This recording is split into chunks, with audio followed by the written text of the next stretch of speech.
All right, next news that I planned that is dedicated to fortification agenda. We already talked about Europe, talking about fortification lines. There was also a publication by British Telegraph that Ukraine is digging its own Surovikin line. That's what they call it, and you are the first one who actually started calling it this way, and who was asking when do we finally get the Surovikin line. And I think publication in Telegraph is a good sign that somebody heard you and that everything starts to move in the right direction. Perhaps nobody is to be really awarded for that yet, but it seems like that Ukraine is indeed digging something up. We can see 2 or 3 lines, just like we saw in Zaporozhye on the Russian side. We see some lines going in circles around certain townships. So could you comment on that a little? Nikolay, my achievements, yeah, we can go mentioning them round and around, but it's not my goal here.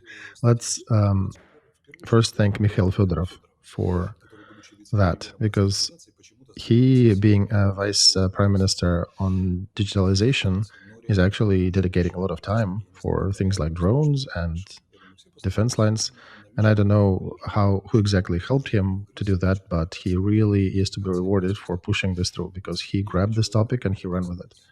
He's one of those rare examples of vice prime ministers who grabbed it and grabbed a really important topic and ran to implement it.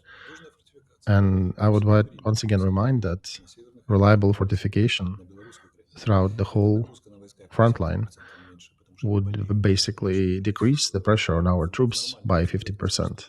Because, first of all, they'll be able to not fall sick 50% more. Because sitting in a wet trench, you get wet feet, you fall sick. In a fortified entrenchment, you have a chance to dry up your clothes, your shoes. You already have some defense around you, so when the enemy attacks you there in the new position, it'll be much easier for our troops to defend these lines, to acquire the demanded, needed, dire battle experience for the new troops, new recruits. And even if we are conducting counteroffensive operation, these fortification lines represent a really good area where you can aggregate your resources and then conduct a blitzkrieg style operation on the aggregating enemy on the other side, and then withdraw back to your positions. We have not been doing that for a year and a half. Russians were. I'm glad we are starting now. This was one of our main strategic mistakes, I think. On my list of those probably grows to about 10. This one is number 2 on this. And problem is that we did lose a lot of troops, more than we should have. If we had this fortification line, we destroyed less of the enemies because, again, we're fighting in different conditions. I'm sincerely glad we are doing it now. When we finish this project, the war will change its character, especially if we will be smart enough. And here I am, again, having some doubts. If we will have enough wits to withdraw back and fall into those defense lines, because I'm afraid we'll still be fighting for every ravine, and that's almost like a style of our defense forces. When we actually hold some ravine down there at the bottom, and the enemy has the full view of our troops, and when they send up to 3 FPVs to hunt standalone single units out there down at the bottom. And that's really a bad style of war that I totally hate, which we have since 2014, because our command very often doesn't allow our troops to withdraw from disadvantageous position. And I keep asking, why are we fighting for these groves? Why are we fighting for these ravines? Make sure our soldiers are fighting in warmth, in a maximum comfortable location, and let the enemies die in droves trying to capture them. Or did we not get enough lessons trying to break through Surovikin lines in the south, and that's where we lost a lot of Western equipment that was burnt in the minefields as well. So I have a question to our command leaders. Do they have enough willpower to actually take our troops and withdraw them from the trenches to these new fortification lines? And I hope they're being built alongside the natural barriers, because then the war will definitely change. And I'm sincerely hopeful that this decision will visit their minds, because I think on the military side they will see that that's obvious. But political leadership, that's the next question. It's an old dilemma which Kutuzov solved back hundreds years ago by his military council. You have an army, you have a country. You have no army, you have no country. Maybe by day 700 we should recognize that. And how long can we stand and defend the river behind our backs and try to supply ourselves across two broken bridges? Let them stand. Let us stand on the other bank and let them good luck trying to cross the river, because even on a 10-kilometer distance, and by the way, Kiev and Chernigov survived at the beginning of this war because there are small rivers around it, 3 to 5 yards wide, but they were wide enough for the enemy to not be able to cross it. And if you talk about a big river where you need proper pontoon bridges and everything, it's impossible. Just follow the natural barriers and defend it this way. But political leadership doesn't want us to change it. We'll waste another battalion, but we'll never give a piece of land. Alexei, I have a thought. It's important right now to do an excursion in a theory what should and what should not be done by the infantry. I remember your classes with People's Reservist program and how you were teaching the commanders of platoons back in the 30th Brigade, in the right sector, in Donbass Battalion. There was right note that I always remember, but nobody talks about it, seems like. Infantry, in general, should be holding the sector of defense that is given to them, right? And the infantry, soldier and infantry should be just focused on defending his own sector. He should not be distracted to the neighbor sectors where somebody may be earning a Hero of Ukraine, but you still have to protect yours. Stormtroopers are the ones who storm different objects. Infantry should be defending their own positions, right? Not exactly like that, Nikolay, but close. Infantry should be able and capable to conduct all kinds of fight. All the other kinds of troops working for infantry. There are several types of action they should know: defense, offense, meeting engagement, march, and setting the position. There are also special operations and stabilization, and also leaving the encirclement, right? So 6 or 7, depending upon the tactics or operative might and strength. They all need to be trained to do that. The thing I think you're addressing is a bit different. The problem is that the commanders of platoons and company commanders are very fast-moving commodity in this war.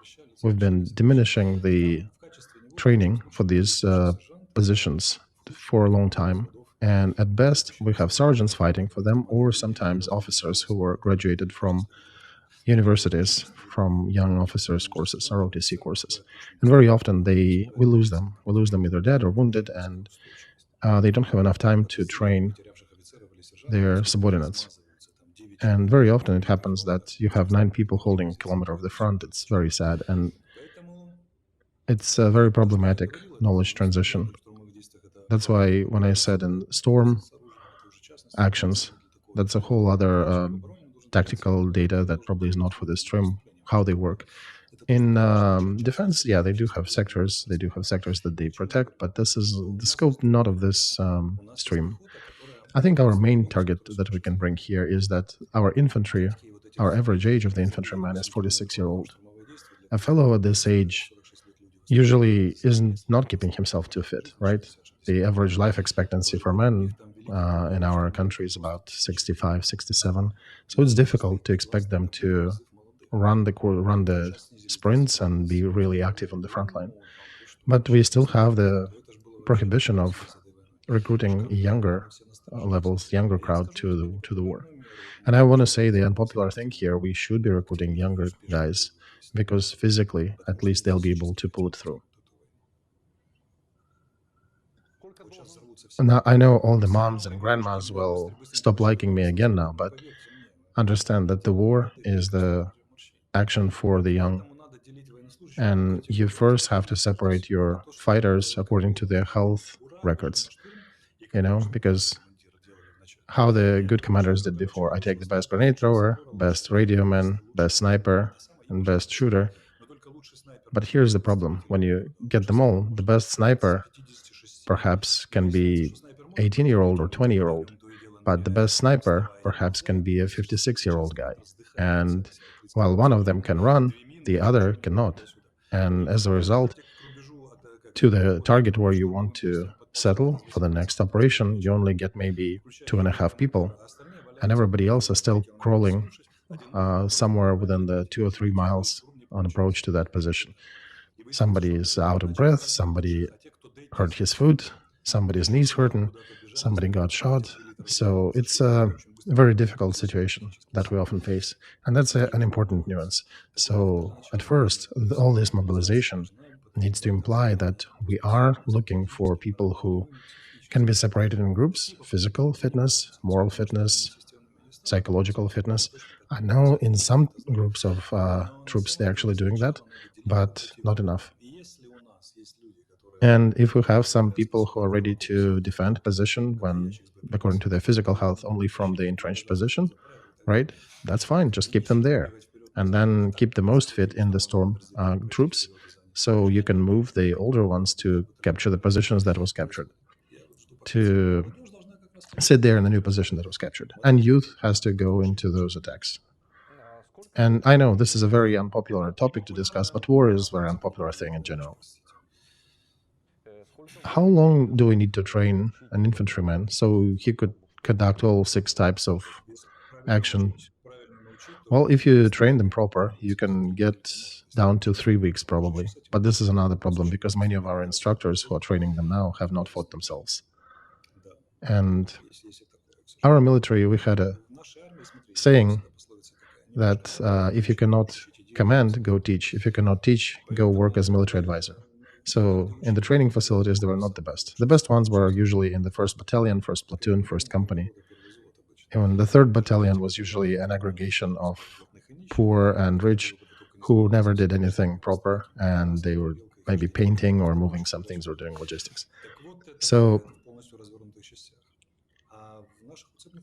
all the training centers were usually considered to be the dead end of a career. Not the best officers, not the best instructors got there, usually the ones who are ready to retire, or perhaps when a person is not eager to move anywhere and he understands that he has no way to continue on his career path. But in the normal army, training centers should have best of the best. In the good armies, you have best trainers, best coaches. So if you have the best person crystallized during the warfare, you take that person away from the front line and you go train them. And you go train the new recruits. And that person needs to find enough bravery and strength in him to leave the front line, because many don't, and go in the training facility, because that's where he'll be most valuable. The second best can fight. The best of the best need to teach. This is when we change that. We can say that something changed in our military. This is when you need to address that legislatively as well. And our military are actually drowning in the other legislative demands, because recently somebody did calculate the hours that the commander needs to do, commander of a company needs to do his duties. He doesn't have enough hours in a day to carry out what is demanded of him. And they continue giving him more requests. And that's what I don't understand. We're fighting for victory, we're fighting with a lunch break, but to make sure that we fill in the papers. So if he would be doing, right now they calculated that if he would be doing everything that he needs to do, he would only have 2 hours to sleep. So 22 journals, I think, as far as I remember, 24, that the commander needs to continue upkeeping. What is that about during the active phase of war? So that's a question to the Congress. What the heck are you doing there again? Are you looking for more enemies of the state, or figuring out how to tax another 20,000 of income? Relieve the commanders. Give them some reprieve from all this routine that is not that necessary. Protect him from that paper bureaucracy. NATO command center releases 3 papers a day. Ukrainian releases 20. What are they doing there, right? Instead of fighting, they're just writing the walls of that paper grave. So do it in the NATO style. Great if you mobilize 500,000, right? It will be fantastic if you actually do 300,000. But it will be so much better if you actually relieve your officers and allow them to fight. You think you can leave the country and run to different places and then survive somewhere in Switzerland? No. If Ukraine loses war, it'll be the same as Chechnya lost the war. During 10 years, all the leaders of Chechen resistance would be liquidated. Same thing will happen to you. You will not even have time to write your memoirs and enjoy life at Canada's and other places. You're idiots. You don't understand what you're playing. And not a single Congress idiot can lift his butt and raise a question to relieve officers in the military from all that paperwork, because the company leader has no time to conduct the battle. He's sitting there in a trench with rats with a not working lamp trying to write something on these papers. Make that he fills one paper a day, an aggregated one, and do not formalize that. Make sure that he has a chance to fill it in any way he can and send it any way he can. Then you would show that you care about military. Because otherwise, when you scream about donations and about that those who are not mobilized should not be blocked in their rights. But our power initiatives are one better than the other. One is looking for Gitman's gold. Another is suggesting to bring women and children to the cities that are being shelled. The third tries to increase tax on the smaller levels of income. Fourth is attacking business. There are very specific questions you guys need to address, including military. Every day they get another testing document to fill out because everybody is protecting their butts just in case CYA method from some other checkup. Do you understand that they're already running out of hours a day? And the poor company commander, he's also materially responsible. All the equipment of company is on him, and he is answering all the investigations and everything. What are you doing with army?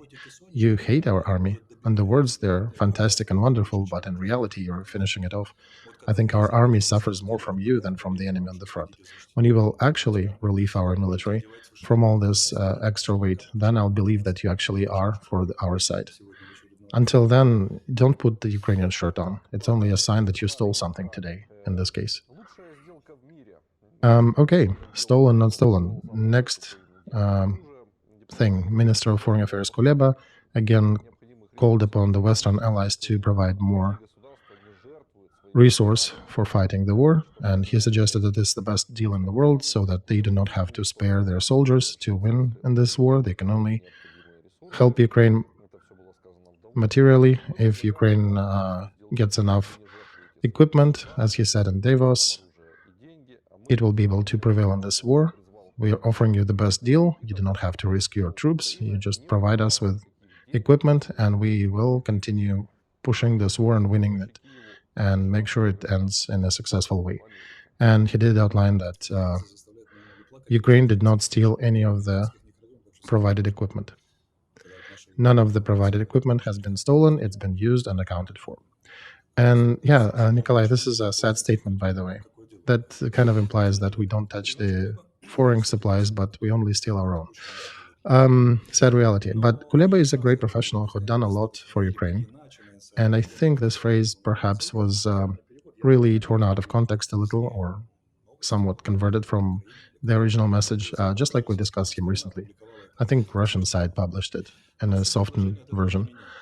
But the core of his suggestion doesn't change. He was saying that this deal is offering us to do the work for you. And the problem is not that Ukraine is being positioned as a huge PMC for the West, which I think is a bad position for the country like we are, with our history and just, yeah, it's a shame. But it is also implicit. It's hidden on the background of the point of view. And Minister of Foreign Affairs, unlike others, should definitely know that he's bringing up one error here, that the West doesn't account for us to be the PMC in this war. The West did not hire us to do that. This is our illusion on this regard. We are believing that we are the right flank of NATO, and we're covering them from Putin's aggression. In NATO, there may be 2.5 people who think so. Otherwise, they would have given us all the equipment already, and we would have done with Russian army. But that point of view is not exactly too popular with NATO. Perhaps as a position, it is important, right? It is important to voice it and to reiterate it. Perhaps as a Minister of Foreign Affairs, he knows who is wobbling how over there. And it's important to continue poking them. Remember, it was a good argumentation for the West when we said about the collective suit to the West for their participation or non-participation in this conflict. But the problem I see is that it diminishes Ukraine to a PMC level for the West when they didn't even hire us to do that. And on the one hand, yeah, you can use these arguments. On the other, they sound really heavy. I don't even know the exact exit out of this situation right now. I can only hope that Dmitry Ivanovich understands the reality, understands what he is talking about, but he is using it as an argument for the West. Because if he sincerely thinks that we should be a PMC, then it is a catastrophe. And I hope, let's think about him, and I do follow this principle very often. I do sincerely hope that our Minister of Foreign Affairs is using that phrase, that position, to push the West in the right direction, and not because he sincerely believes it. All right, so, Alexei, when something is being said in logic of asymmetry to scare somebody, to create a certain effect, to perhaps produce some hidden push, but when this argument is being said as a positive argument in a hope to produce a positive outcome,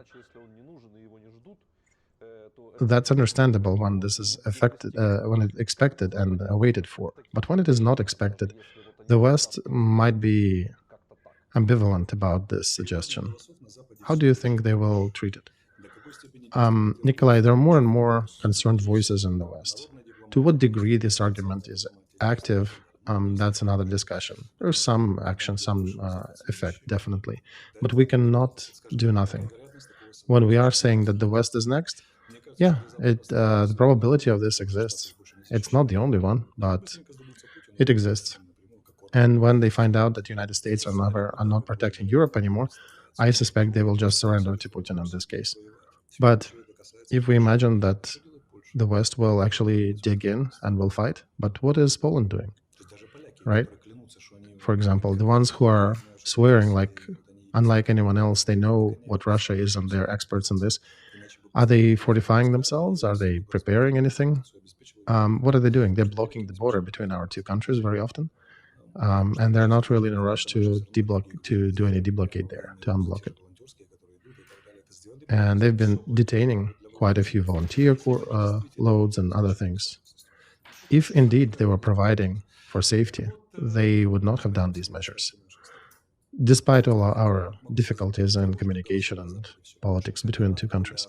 I want to say that, yeah, there are more concerned voices in the West, but what's the percent to give it that they all will unite and fight against Putin's invasion? That's questionable, but it's interesting to note that our president is starting to use that rhetoric, right? He recently mentioned that if Russia will consume Ukraine, it will become stronger and will continue rolling into the West. It's the same thing as the West will have to fight Russia.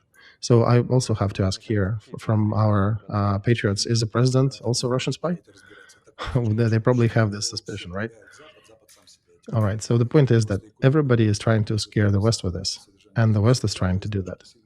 And President and Kuleba, they know the disposition there, and they're trying to push that agenda, that angle further. There are some voices in the West, but there are not plenty.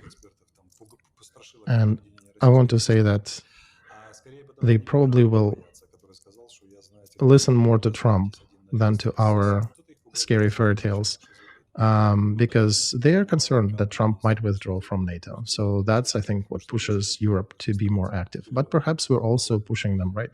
We need to continue doing that. We have no other choice, even when we break for lunch.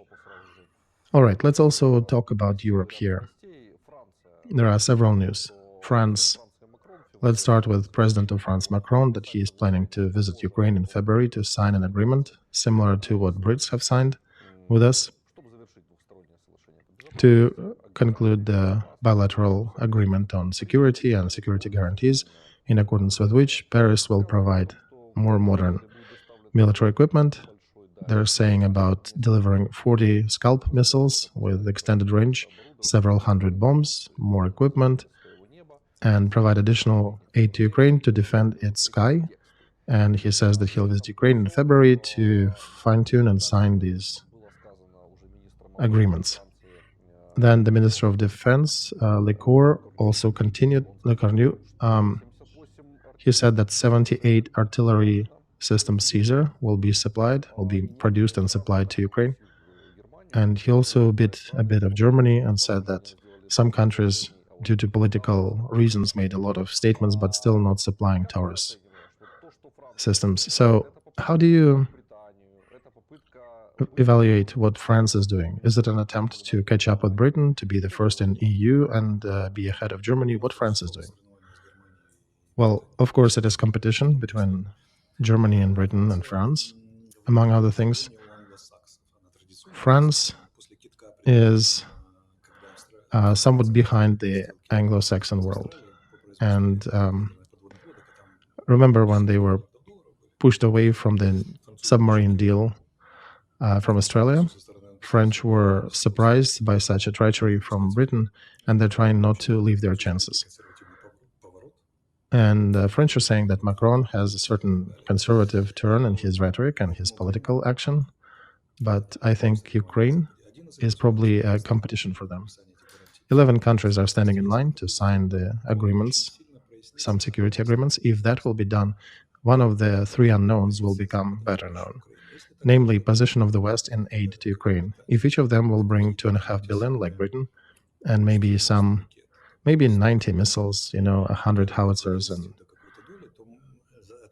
a little bit from each of them, then the answer, will Ukraine have the bare minimum to not fail the front, can be answered with a high degree of positivity.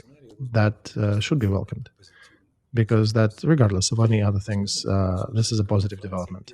And we'll see which country does what. So France is the first non-Anglo-Saxon country that announced their readiness to sign these documents. And here's another interesting moment, that the security guarantees were supported by the members of Security Council of United Nations. Russia and China, of course, questionable in this regard, but United States, Britain, and the like, that's an important factor. So the question that remains, how big are the countries? If they're small, their ability to help is definitely smaller, right? So we'll see. The second, what about the United States? Are we signing anything with them? Formulation, what are the guarantees? Because what Zelensky said and what Sunak said, there are different statements. We said guarantees, and Sunak used a different word, not to go into linguistic details. It is a soft way, not guarantees, more like a promise, similar to Budapest Memorandum. But if they'll be supplying us with arms and money, that's definitely will be solving one of the three unknowns that we talked about before. And the possible success of winning over Russian Federation in this war, the degree definitely increases. And that will be a serious achievement of Zelensky's team, a real serious one that we should not negate. We don't have a task of waging a personal vendetta or war against Zelensky government. No, we are marking good decisions when they make them. And I would say that it would be fantastic if Europe indeed recognize the risks if Trump withdraws from NATO. And of course, then the next step for them would be to realize that it's only up to Ukraine to win this war. They don't want to fight the war with Russia. So in their media, you see articles now popping up about the possible war with Russia. So this will push them to be more active. But we don't know the limits of their acceleration for production. Rather serious analysts are saying they don't have enough capabilities to do that. They started pretty high. They're supporting it with sanctions. But as for growing the military production and growing the tempo of aid to Ukraine, that's questionable. But I would say still that even if it will not be too accelerated, if it will be slow but will be steady, it's still good. We definitely will see that 2024, not too bad of a year. We get some good chances there.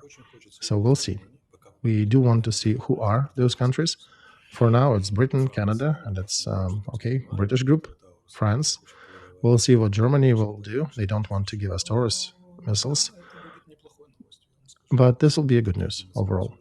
11 countries indeed come through and sign these agreements during the first 6 months, and if they will continue with actually go on with executing these agreements.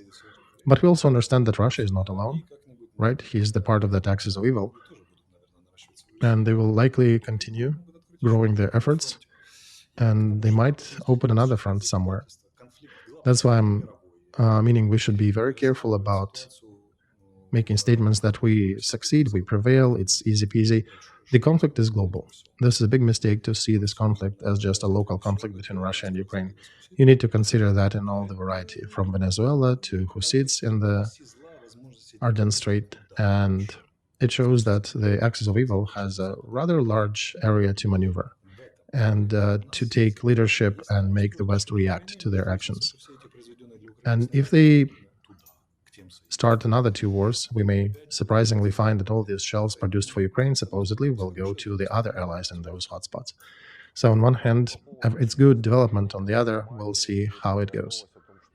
About funds from Germany, Alexei, there is a news that Scholz was talking with Biden on the phone on the 16th of January and promised there that Germany will support Ukraine in 2024 for a total of 7 billion euros in different articles. So even more than Britain. Okay, good. They might give us money. That's fantastic if they do, but the problem is there's nowhere to really buy it. Use them for military purposes. Perhaps United States, maybe Bulgaria and South Korea, but everywhere it's not so easy, and it requires additional political fight around it. Because if there'll be a military conflict near South Korea, they will probably seize their transfers of equipment or sales of equipment to Ukraine. America, if they go deep into the civil conflict, they probably will not be participating actively as well.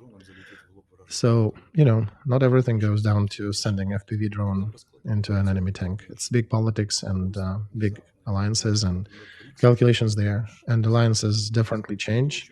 Pay attention to BRICS, how actively they're expanding. Or 18 countries in Africa changed their opinion after Lavrov's visit there, right? So it's a big fight. And one of the main questions, regardless of those people who send those drones into enemy tanks, main questions are being resolved on a much higher level, with all the respect to our warfighters in the trench. We always need to consider that factor when we publish these pictures that, hey, we are successful here and there. We need to keep in mind that many things are being solved, being addressed on a high level in Washington, in Beijing, in Pyongyang, and many other places. All right, about a picture at large, there are a couple news that we can discuss. First of all, about Israel. Netanyahu publicly denounced the idea of two-state solution that concerns the United States and their allies. Prime Minister of Israel said that he is against forming Palestinian country after finish of the operation in the Gaza sector. He said that in a press conference on Thursday and said that he will continue the operation in Gaza until the full victory. Some observers started drawing parallels with the Ukrainian story, where there is a desire to continue to reach certain results and those proverbial borders of 91. But they're saying that in Israel, there could be the end of coalition if the war ends. So that's why Netanyahu is expressing the joint position, and the coalition will continue to stay in power, and the war will be one of the main targets, main of the tasks for that power. And yeah, right, the logic of that would be that Zelensky is holding onto his power in Ukraine. Well, it's always tempting to accuse somebody of holding power, but I would say that it's not exactly a sweet spot to hold, right?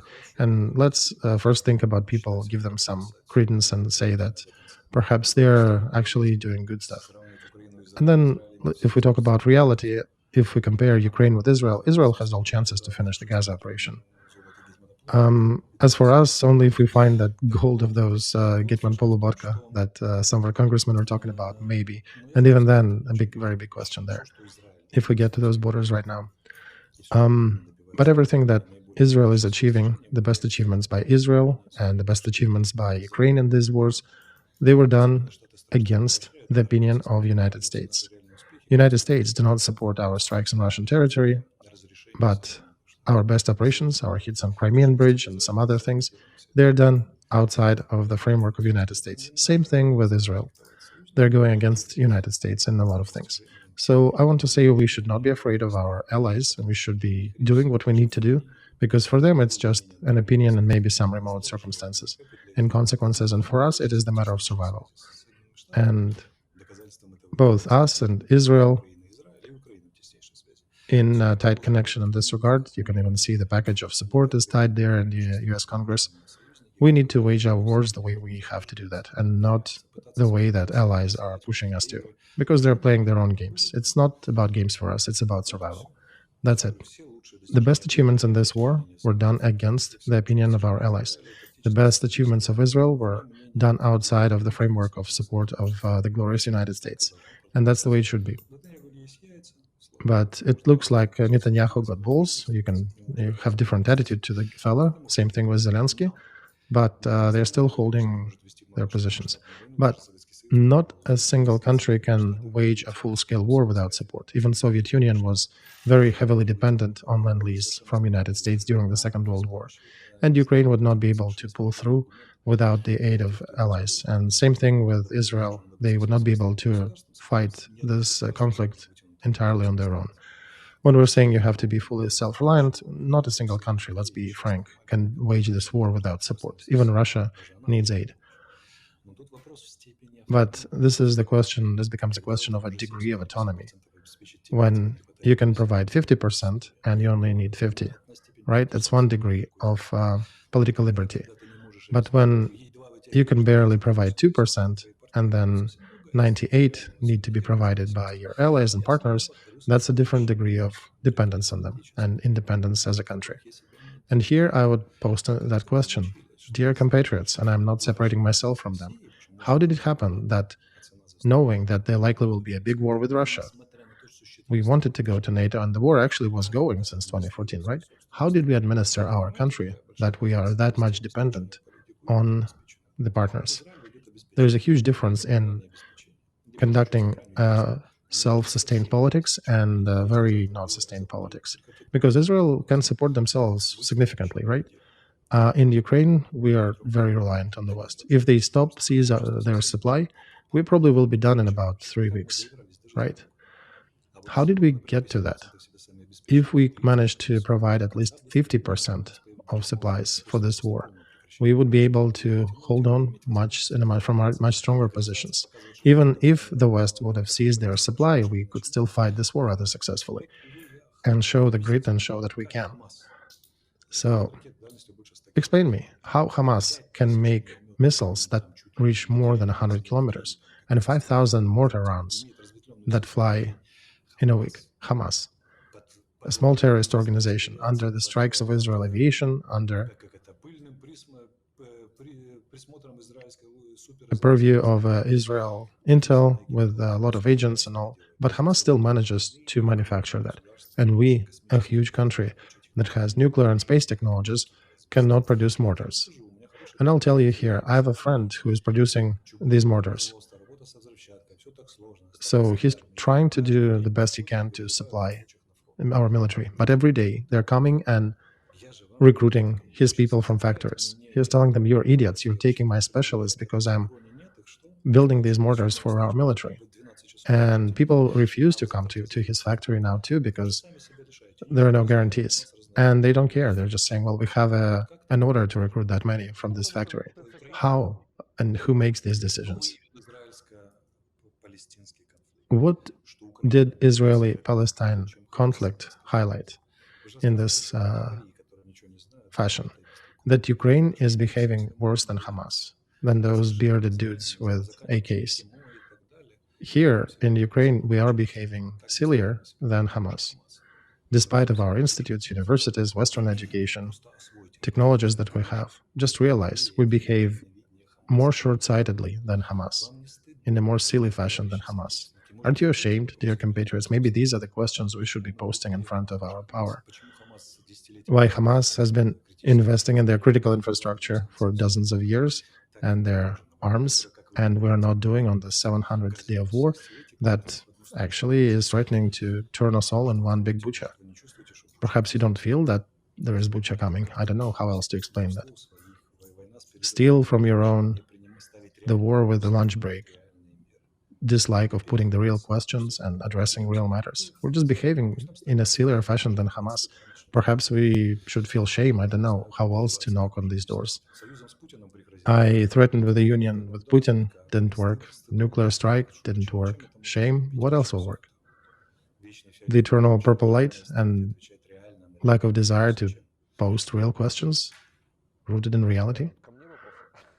Is it a rhetoric or are you asking me? No, it's a rhetoric, Nikolay. I'm asking our beloved compatriots. I'm Ukrainian, asking from Ukrainians. Please, why? How you can explain that? I think you can explain that with the fact that we lived in this 34 years as if there is no country, there is no agenda for us as a state. And we're just getting by. I think we're learning that. We are facing the real contents of different countries in the world. What are they? What are the politics about? How much can we trust them? I was returning today to your earlier statements that for us, in order to conduct the right information politics, we need to start telling them that not is the Soviet Union is bad, because they actually did like Soviet Union, right? And they still have warm feelings. But we'll have to say that we are the best, right, the best part of Soviet Union that remained. And this is a very simple thought of an asymmetric logic. We need to grow up and understand that logic is different for different partners. Right. What I said today is that the decisions in the light of strategy are often being taken not from the wits, but from ideology. If our ideology forbids us to make certain statements, then our politics will forbid us to approach some partners from a certain angle. And I will remind once again, when there was a war in the 1970-71, when Israel had Arabs and Moroccans fighting against them on the front. At that time, Israel was supplying arms to Morocco and was preparing their officers. And they agreed with Morocco about some work in Africa, and Morocco said, well, we still cannot be against our other allies, so we'll have to be on the front. So that was the hidden agreement. Do you think we can pull that through? No, because we have a very strong ideological agenda. No, we don't talk to these people, right? And that's why we are on the 700th day of survival, trying to prevent a very big collective bucha. We still have idiotic solutions, and we have to bring up questions that are very logical but still have not been addressed. We're still dreaming about some gold and other borders of 91. I don't know how to treat this country. I tried everything during 700 days, from caring and loving support to trying to scare them and threats to move to the side of Putin or anything. Nothing works. I'm depleted. I'm at the end of my wits here. I acknowledge here. On the 700th day of war, I'm out of argument. We just need to start repeating the existing ones. Alexei, 699 technically. Perhaps tomorrow you'll wake up on the 700th and you'll come up with a new argument. Right, I might invent something new. But as of today, I'm depleted. I want to remind you your suggestion about the long will. Alexei Nikolaevich, you need to have a long will to insist on our own targets. Right. So somebody can attack me that I stopped saying what I am. Guys, trust me, I have my long will and I am following with my path. I did announce my 5th project with Ukraine, and I'm trying to realize it despite the opinion of Kremlin, despite the opinion of many compatriots here. I will continue implementing that, despite the British, Americans, Chinese, whatever. All right, the last question for today from this series. Pakistan made a retaliatory strike on Iran. The story is growing. Analysts are saying that the war in the Middle East is now expanding. Whatever the West was saying, it needs to be held within the framework. It is not. And Pakistan and Iran exchanged their statements that they only attacked the aggregation of terrorists. This is not an attack on the country itself, but still, your opinion, because the war seems to be growing in the whole region. How do you think it will proceed and how do you see it? So this is about Iran and Pakistan fighting with each other, announcing that each other is a terrorist, and the main victims of their ballistic missiles strikes are children. The main victims are civilians.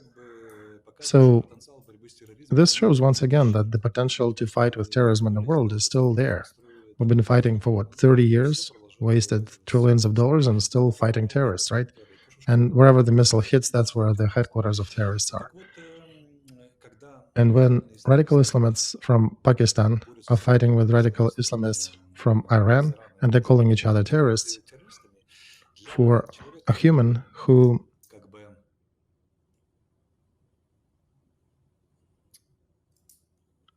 doesn't know the nuance of the Middle Eastern politics, let's highlight here. That's what it might tell you, that in the Middle East there are so many different kinds of people considering each other terrorists.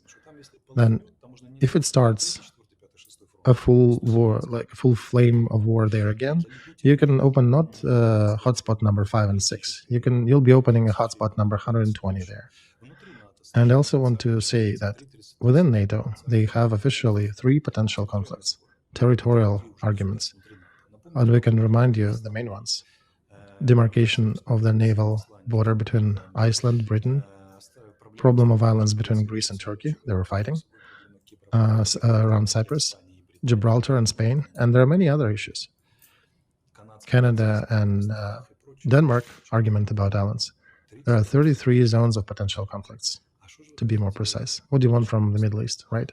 So be ready. When I said in April, right, after 2-3 weeks, people accused me that I was deceiving them about 2 to 3 weeks. I said back in April of last year, of 22 actually, that the war will last till 2035. And some of you fainted, but I want to say that this war will definitely last till 2035. It'll be in periods and different hotspots around the world, but and it may go slow in Ukraine for a while, but then light up again. So we need to be thinking. We need to be thinking fast. And nobody gives you a chance that you'll have 7,000 days to think about it. I'm glad we had 700 days so far. But perhaps, I don't know, Nikolay, I need to rest and then wake up tomorrow and we'll have another argument because I'm done for today. All right. Thank you, Alexei. Thank you for this stream. Take some rest and we'll see you tomorrow on a different matter. What's tomorrow? Oh, yeah, we have a stream with the Duke on Alpha Media. We'll move it to a different day, but I'll tell you why. Okay. Yeah, there are external circumstances that are moving the dates now. All right. Thank you, everybody who stayed with us. Do not forget to subscribe to Alexei's channel, to Alpha Media, and of course to the privateer station. If you are listening or watching that in English, the links to fundraisers for Ukrainian armed forces will be under the videos on the Russian version. And today we're raising money for the mortar detachment of the Intel on Zaporozhye. They're fundraising for a vehicle to carry out their tasks. And they're part of the front. Thank you, everybody. Have a quiet night. Goodbye.